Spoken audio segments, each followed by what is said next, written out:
We can all agree that tourism is more than just sun, sea, and sand.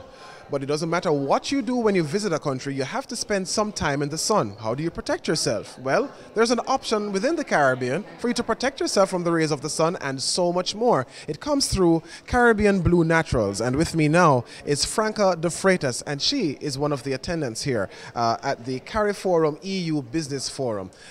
Franca, just describe for us a little about Caribbean Blue Naturals, and then I'll pick your brain a bit on your experience here at the Business Forum. Okay, we're St. Lucia based. My bosses are naturopathic doctors. We started off with all natural repellent. That was one of our first products. And then we branched off into sun care and skincare products. So we make a wide range of sunblock, which is SPF 8, 15, 25. We do a baby's line also. As after sun, along with repellent, sorry, not after sun, tropic tan, and as you can see, a wide range. We do soaps, we have a whole spa line also. Speaking of spas, I understand that you're pretty big in the spa business in St. Lucia. You supply virtually all the spas down that side. Yes, we do. We do bulk size and retail sizes. We also specialize, we also make specialized bottling and labeling for them. We from south to north of the island. Great. Now, you've decided to attend this CARIFORUM-EU Business Forum. What was the purpose of this trip? Well, we were invited through Brand 42, which is the branding agency that came up with this lovely logo that I now have on my shirt and on our products. So we were invited as more or less to give a testimonial as to where we have reached today due to that new rebranding on our logo and bottlings and everything. So that's the purpose of us being here. And it's quite informative. I mean, it's really nice. Jamaica is nice. And I got my opportunity to meet a lot of people. So hopefully I'll get some good business from it. Describe for our viewers, some of who may be a little bit skeptical about the importance of proper branding and marketing.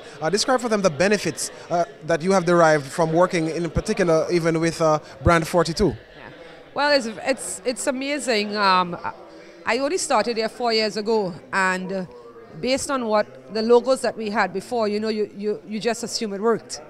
And getting rebranding, I think this year is almost 2 years since we were rebranding, and it's amazing how it makes a difference on even the local shelves. That, I mean, people look at it and say, it looks like us, because we kind of kept the colors a little bit, so the transition would not have been too drastic. And then they say, hey, wow, it looks really good. So it really has increased the sales. And hopefully we'll be able to export now, because that's one of the intentions. Of course, rebranding is because we're looking to export on a bigger range. We do export at some point, but not as much as we'd like to.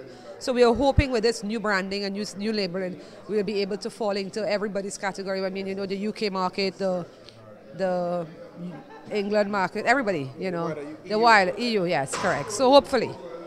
What's the next step? I mean, obviously, marketing and broadening your reach, broadening your market presence, because we have the access. It's just the presence that's the issue for some entities. But outside of that, what are the other expectations from the brand over, let's say, the next 5 or so years? Well, it's gradually moving step by step. To be honest, these blue boxes and blue bottles that you're seeing here, this is another new section that we just started off. So eventually, within the next, maybe I'll tell you within the next year, we should really then be completely finished doing everything which will be matching, because right now the spa line doesn't really match the sun care line, and that's why we're now in the process. So we do have a lot of things in the coming to work, we're still working on, and that's due to the new branding and packaging, of course.